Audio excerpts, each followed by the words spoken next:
NDP leader Jagmeet Singh campaigned again today in Ontario, in key ridings where the NDP looks to hold seats or win new ones.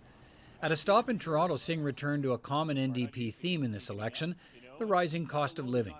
And he slammed Liberal leader Justin Trudeau over the cost of cell phone service for Canadians, promising an NDP government would cap fees, mandate unlimited data plans, and break up cell phone monopolies to lower prices.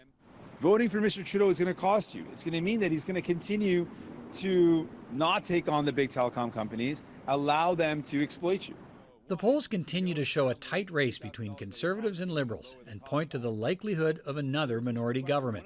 But Singh keeps deflecting questions about which party he would support in a minority government in an effort to keep NDP supporters from flocking to the Liberals as they did in 2019 in an effort to block a Conservative win.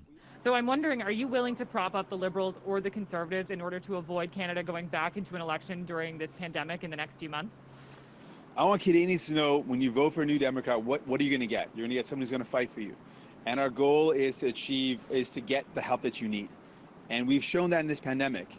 Conservative leader Erin O'Toole campaigned in the village of Russell, east of Ottawa, in a riding held by the Liberals but which the Conservatives are targeting. He restated the promise to scrap the Liberal plan for $10 a day childcare across Canada and replace it with a tax credit system. Today, I announced my plan to secure childcare for Canadian families, to put parents back in the driver's seat when it comes to choosing the kind of options that work best for their kids, to help lower-income families today, not 5 years from now, with up to 75% of childcare expenses covered.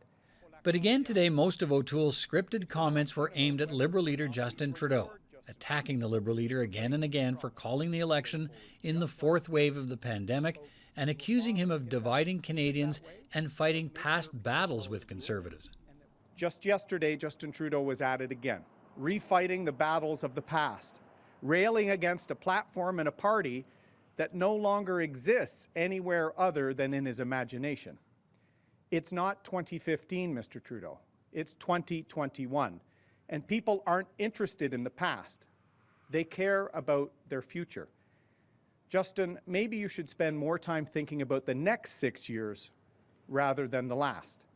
Liberal leader Justin Trudeau campaigned in British Columbia again. Tight battles in key ridings in the province could ultimately decide who forms government on Monday night. Trudeau talked up his climate plan again and warned the Conservative climate plan with commitments to the same targets as the Harper government will set Canada back. Conservative government under Stephen Harper that didn't understand that the only way to build a strong economy with good jobs is to fight climate change at the same time. And Mr. O'Toole and this newest version of the Conservative Party, they want to go exactly back to Stephen Harper's targets and Stephen Harper's approaches on the environment. And Trudeau also stepped up efforts to discredit Jagmeet Singh and pull progressive voters away from the NDP. Despite what Jagmeet Singh and the NDP say, it does make a difference whether or not there's a Conservative or a Liberal government. And unfortunately, the NDP not only is not leading on that choice, but they didn't step up on the fight against climate change. The Bloc Québécois leader Yves-François Blanchet made a campaign stop in the Magdalen Islands in the same riding he's visited 3 times now, hoping to unseat a Liberal cabinet minister who won there by less than 700 votes last time. Blanchet promised the Bloc would push harder for greater federal improvements to the local port. He also says a planned trip to New Brunswick today to speak to Acadian leaders about the challenges facing Francophone communities outside Quebec was cancelled after pressure from other Francophone organizations in the province. And Green Party leader Annamie Paul spent a second day with candidates in Prince Edward Island, where provincial Greens form the opposition. Paul spoke about the results Greens get when they're elected. There is nowhere else in the country that an opposition party could have 14 pieces of legislation get through. I mean, I assure you, 14.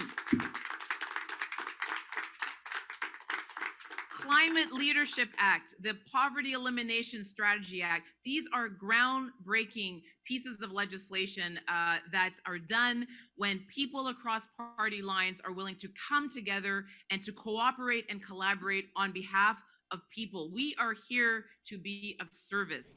And that's the kind of day it's been, day 31 of the campaign. Voting day just 6 days away.